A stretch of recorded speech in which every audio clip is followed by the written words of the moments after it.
ఎర్రగొట్టే కారం రంగు రుచి ఆచి కారం పొడి.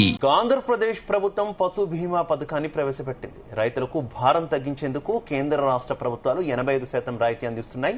ఈ పథకం ద్వారా ఆవులు, గేదెలు, మేకలు, గొర్రెలు వంటి మూగ జీవాలకు పూర్తి బీమా కవరేజ్ లభిస్తుంది. ఉచిత పశు వైద్య శిబిరాల్లో బీమా ప్రీమియం చెల్లించడంతో పాటు ఆరోగ్య పరీక్షలు కూడా నిర్వహిస్తున్నారు. ఇదే అంశంపై మా ప్రతినిధి సుమా అందిస్తున్న రిపోర్ట్. ఆంధ్రప్రదేశ్ రైతులకు గుడ్ న్యూస్ చెప్పనుంది. ఎవరైతే పశువులకు సంబంధించిన రైతులు ఎవరైతే ఉంటారో పశు సంరక్షణకి సంబంధించిన దాంట్లో కేంద్ర ప్రభుత్వం, రాష్ట్ర ప్రభుత్వం కలిసి పశు బీమా కేంద్రాన్ని అయితే ఏర్పాటు చేశారు. ఈ పశు బీమా కేంద్రానికి సంబంధించి సుమారు 15,000 నుంచి 30,000 వరకు కేంద్ర ప్రభుత్వం, రాష్ట్ర ప్రభుత్వం ఇవ్వనుంది. ఇది మొత్తం 85% వరకైతే సబ్సిడీ ఉంటుందని అంటున్నారు. ఇంకా 15% ఓన్లీ రైతులు పెట్టుకుంటే సరిపోతుంది. ఇప్పటికే చూసుకుంటే ఈ నెల 31 వరకు కూడా ఉచితంగా పశువులకు సంబంధించిన అనారోగ్యాల సమస్యలు ఏమైతే ఉంటాయో వాటి ఉచిత వైద్య శిబిరాలను కూడా ఏర్పాటు చేశారు.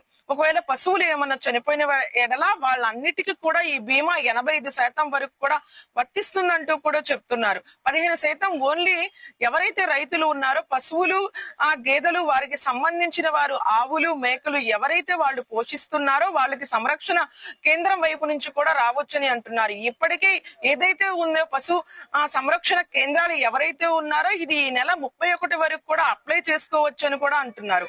ఇప్పటికే రైతులకు సంబంధించిన ఎవరైతే అనారోగ్యంతో కానీ ఏ విధంగా పశువులు చనిపోతే మాత్రం మొత్తం రైతులే భరించేవారు. కానీ ఇప్పుడు కేంద్ర ప్రభుత్వం, రాష్ట్ర ప్రభుత్వం మొత్తం 85%తో సబ్సిడీ అయితేనే ఇవ్వబోతుంది. వీటికి సంబంధించిన పశు బీమా పథకానికి సంబంధించిందిగా అప్లై చేసుకోవాలని అంటున్నారు. ఏదైతే ఉందో వాటికి పోషక ఆహారాలు గాని, వాటికి సంబంధించిన అనారోగ్య సమస్యలు ఏదైనా ఉన్నా కానీ ఆ పశు సంక్షేమ కేంద్రం వైపు నుంచి వెళ్ళొచ్చు.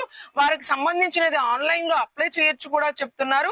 ఇది రాష్ట్ర వ్యాప్తంగా కేంద్ర వైపు నుంచి కూడా వస్తున్న సబ్సిడీని అందరూ ఉపయోగించుకోవాలంటూ కూడా చెప్తున్నారు.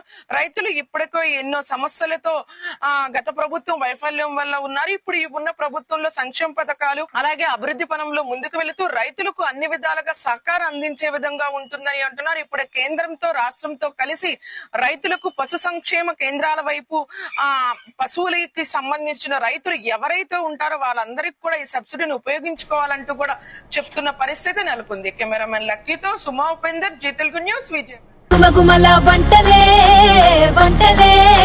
ఎర్రగొట్టే కారం రంగు రుచి ఆచి కారం పొడి.